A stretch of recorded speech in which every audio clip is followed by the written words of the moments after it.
Mr. Ratan Tata is a name who is the pride of India and god of business. Rest of the businessmen did business after seeing which sector is good, which product is good, in which goods will be made, in which money will be made. Ratan Tata did business thinking that what work should the country need? Which product?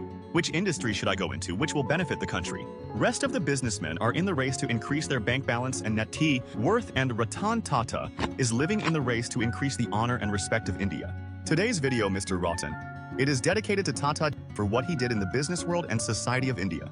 Ratan became the chairman of Tata Group in 1991. At that time, Tata Group had a total of 95 companies, and each company was working in different sectors. There was no unity among them. No one was there. Everyone was following their own pace. There was no central authority, and the entire focus was on the Indian market. No one was paying any attention outside.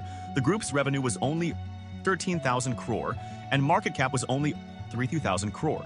Then, when Ratan Tata entered the scene, listen to what he had done till the time he retired in 2012. There were small shortcomings of Tata Group. It was doing its own thing, united everyone and centralized it where the focus was only on the Indian market. Focused on the foreign market, and today, Tata 60% of the group's revenue comes from abroad. Tata Group is the biggest employer of Britain. That is, the country which once ruled India, we are ruling there. We provide most of the jobs. Behind Ratan Tata are the big names of Britain. Be it Tetley, Jaguar, Land Rover, or Corus, he bought all the brands. The country's second largest company, TCS, was listed under his supervision. When he joined, the sale was only 14,000 crore. When he retired, the sale was 25,000 crores. When he joined, the market cap was 3,000 crore. At today's rate, Tata Group is the largest group in the country with a market cap of 25 lakh crore. But how did he do this? What was his legacy in India and the world? And this is the matter of business.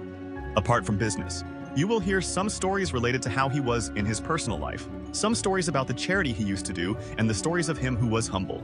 Ratan Tata, born in 1937 to his parents. When his brother got divorced, he had to spend his childhood with his grandmother. In 1955, at the age of 17, he went to the US to study at Cornell University. He completed his graduation degree in 1962. Ratan Tata was an architect with a degree in architecture at that time.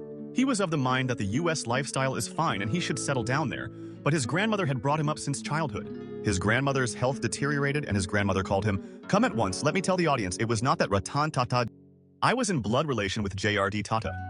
Or did he know that I am the successor of Tata Group? I am not the prince, and he did not even claim to do so. He was doing his work as per his own will. Got an offer, and he was thinking of working in IBM.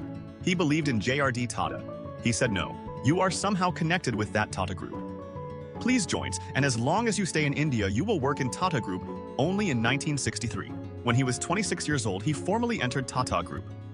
First of all, when he entered Tata Group, he trained in Tata Motors for 6 months and then went to Tesco, which is today known as Tata Steel. After a month of training there, he joined Tata Steel as a technical officer and started working there in 1969. After 4 years, he went to Australia to represent the Tata Group. After the success of Loco in 1971, he was made a director in Tata, which is his primary company. In 1975, he went to Harvard Business School, did advanced management program from Tata Industries, became the director of Tata Industries in 1981, and what did he do there? He laid the foundation of Tata Group's think tank, which plans what should be done now to enter which new sector and enter into high-tech business. In 1981, in 1983, he launched Tata Salt, which is the salt of the country. It was our son who salted it. In 1986, he became the chairman of Air India for some time, and finally on March 25, 1991, he was made the official head of Tata Group. He became the chairman. Ratan Tata became the chairman of Tata Group. Let me tell you a coincidence. 10 days after this, on 4th April 1991, Anand Mahindra had entered the Mahindra Group. Understanding this period, there was internal and external outcry on both sides. First of all, let's talk about the external outcry. The external meaning of the country at that time. The economy was open. Look, before 91, the economy of the country was closed. So what was the license rule? That every company got a license to make every tank. That okay, this man will make this man will make this. He can make anything, no matter how he makes it. The goods were being sold at whatever rates, so there was no tension at that time. There was no competition and everyone was doing their work. When the economy opened up in 1991, all the old groups that were there before foreign competition were flourishing. 91. After everything became clear, you don't even hear the name. You are hearing the name of Tata Group because of the group. You are hearing of Bajaj Group because the leaders of these four were visionaries. They took over the group at that time 91, before all those who were around them were gone. So in the period of time, these four leaders took over the country. This was external because at that time we had to fight with foreign companies and also with everyone else, and the field had opened for internal challenge. So the more dangerous internal challenge was that, sir, at that time there were 95 different companies of Tata Group. I told you that in every company there was a person who was running that company according to his own, who had nothing to do with Tata Group. It was not to be given because the previous boss before him was JRD Tata. JRD Tata's personality was so powerful that his voice had power. Once he connected the phone, once he spoke, the man could not move here and there. But when he remained the chairman, then every person started doing his own thing. When Ratan Tata also became a Russian, Modi did it. He believed that perhaps if he became the chairman, he would have rebelled too much, so he had to face rebellion internally. He did not stop this rebellion. While exercising complete control, the old people who were doing this kind of mind dictatorship were all removed. There was no retirement age. No person was working till he was alive. The age of retirement was removed and space was made for new talent. The rest of the group belonged to the same group. He gradually increased his stakes in the companies and increased the dominance of Tata Group, which was his chairman company, so that no company would be left here and there if Ratan Tata had not joined in 1991.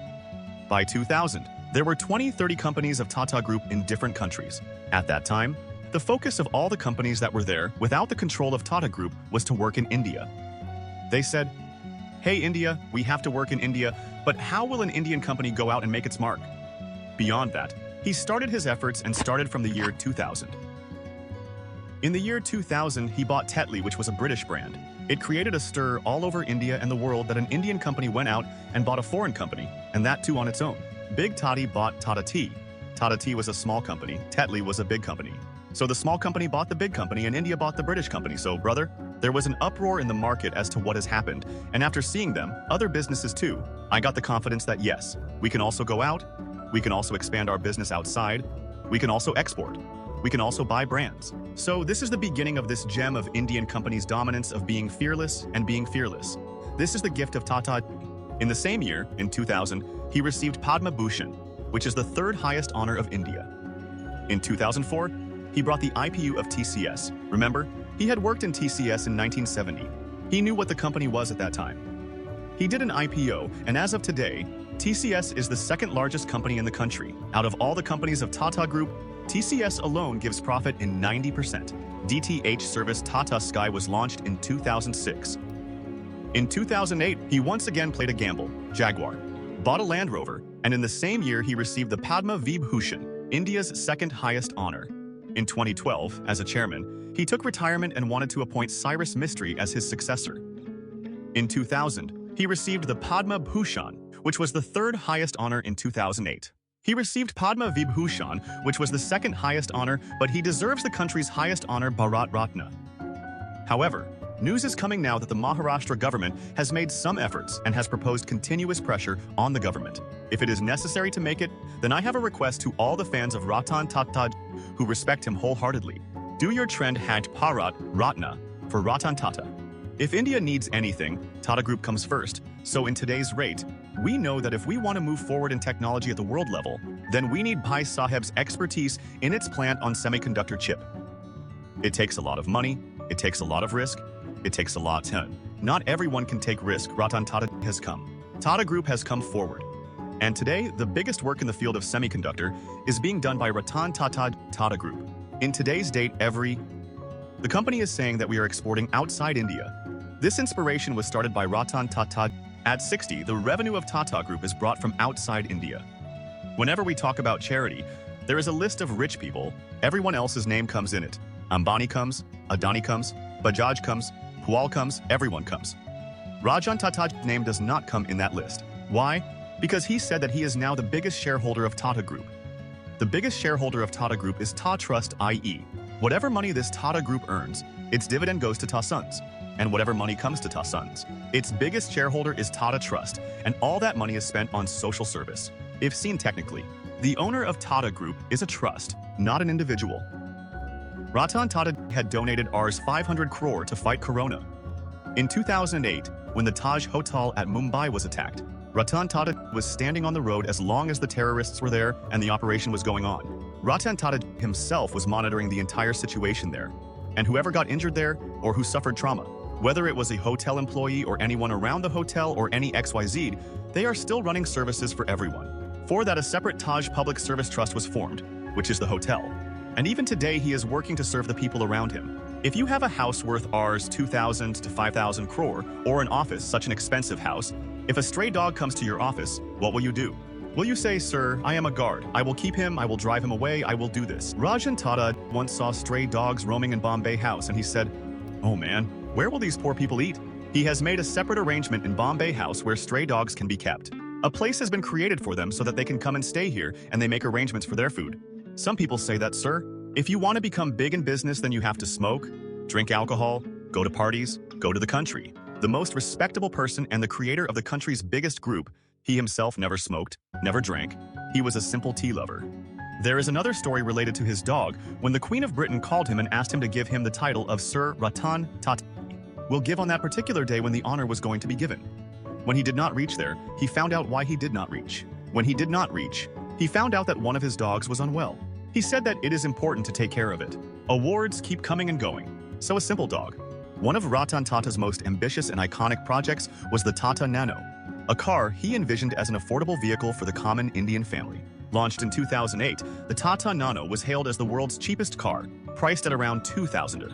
Though the Nano didn't achieve the commercial success Tata had hoped for, the project symbolized his larger vision to create solutions for the masses, uplift people's lives, and bring innovation at an affordable price. Beyond business, Ratan Tata was always committed to social responsibility. He ensured that the Tata Group prioritized philanthropy, with 66% of the company's profits going to charitable causes through Tata Trusts. Whether it was providing healthcare, education, or clean water, the Tata Group's philanthropic arm transformed countless lives across India.